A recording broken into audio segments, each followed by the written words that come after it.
Hi everyone, hope you're doing well from wherever you're watching this channel, depending on your time zone. Now, William Ruto made a statement which, as of now, it is haunting him. His allegation was that he is well aware that members of parliament are receiving bribes in order to pass some bills, that you have to bribe them for them to pass your bill. He talked about 100 and, is it 15 or 50 million, and the 10 million bribe. So it painted members of parliament as corrupt individuals. In fact, it put the National Assembly House on the radar of Kenyans as, a den of thieves.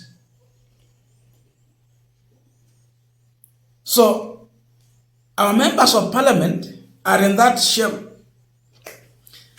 Walirudi kwa bunge, wakaanza kuongea, wakafikiria mambo ya Ruto, wakaanza kujibu. So, I will not play William Ruto's video here because already in the past two analysis we had already played. So, we will just talk about what he said, and now our focus is more on the response from the National Assembly, but this time around on the Speaker of the National Assembly. Unajua, according to our constitution in this country, we have three arms of government: the executive, the National Assembly, and the judiciary. So, the executive is accusing the second arm, the legislature, National Assembly. They are accusing it of taking bribe. With that, the head of that institution is Wetangula, the speaker. Kwa executive ni Ruto, kwa National Assembly or legislature ni Wetangula, kwa judiciary ni Martha Koome, CJ. So, Wetangula has been listening to the members of parliament as they talk.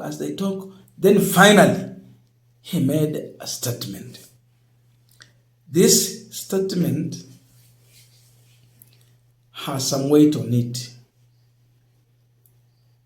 And he used a saying which put William Ruto in an awkward state. I would want us to go into that statement. But before we read it, I have a quick and humble request. For those who are watching this channel and you have not subscribed, please consider subscribing. To our returning subscribers, I must say thank you so much. And again, to all our viewers, please give this video a thumbs up. Thank you so much, and back to our discussion. Now, this is the statement that Wetangula issued. When the hyena wants to eat its children, it says they smell like goats. We must be alert to what is said about us.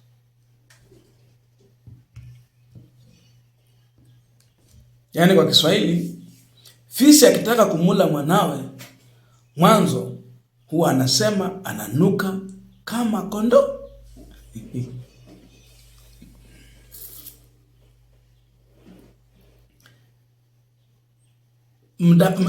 Wetangula has referred to William Ruto as hyena who want to eat his or her own children. Kwa yeye ni fisi mkubwa na bunge ni watoto wa fisi ambao sasa fisi anataka kukula. That is the interpretation here now. Wetangula is warning the members of parliament, and he is communicating indirectly to William Ruto, the president.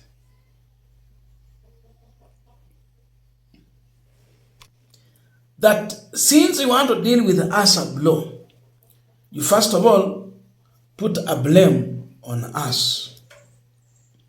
then you proceed to execute your mandate or your plan. That is what Wetangula is saying. So he's warning members of parliament. We must be alert to what is said about us. So, I see Wetangula not uncomfortable with William Ruto's statement.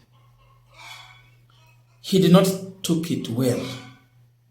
Why? Because when you say the parliament is corrupt, you are first of all pointing the finger at the head of that institution. Wetangula is the head of the parliament. He's the head. And he gets respect for that. So if the parliament is corrupt, it means, the fish start rotting from the head. It means from the speaker himself coming down here, these individuals are corrupt. Wetangula is rejecting that. He disagrees with that statement. And that's why he's referring William Ruto to Hyena. So, it means if the parliament is corrupt, there is someone who has been trying to push an agenda by compromising these members of parliament. And that's why you see members of parliament have the confidence to respond to William Ruto because they know very well he is part of the team that is trying to bribe the parliament. Kama kuna bribery, yeye pia ni mhusika. Sababu ukisema kuna bribery imefanyika, wahusika lazima wakuwe ni wawili, mwenye kupeana na wakupokea. So, the issue is that if the parliament is corrupt, the executive that is blaming the parliament is equally corrupt. And so, there's no clean person here who you can say now he has the right to arrest the other one or present the case. The war that Ruto has started, now in the hands of members of parliament, it is now backfiring on him. We knew when Ruto was saying this is not serious about anything. It was just a mere statement to please the public, but it's not serious about fighting corruption. Because once they attempt to do so, ukifata corruption ina rotate, inarudi State House. Pap. Is he ready for that? He is not. So members of parliament are also worried because now this is a general statement that put them in an awkward manner. Because when you walk outside here with the image that Ruto is now putting on them, you are corrupt. Everyone sees the member of parliament as a corrupt person. So you are being viewed as a person who is unfit to serve. When it comes to campaign, defending your seat, looking for the election, it also has its own weight. So you will have a hard time selling your agenda to the people. Your opponent have been handed over some leverage against you. Because if you have opponent whom you are going to campaign with against you, when you get to a stage, they will talk about the corruption that the president is mentioning. Kiongozi wao alisema hao watu ni corrupt. So they have something to say about you negatively. They have a start. But you are starting from zero. So there is a blow Ruto has handed over to these guys. That's why they're trying to fight back. With this noise, I don't know how members of parliament are going to campaign for William Ruto in the next general election when already Ruto himself has put them on the radar. He's making the situation very hard for them to be re-elected or be heard or be respected. Ile next campaign itakuwa na maneno mengi,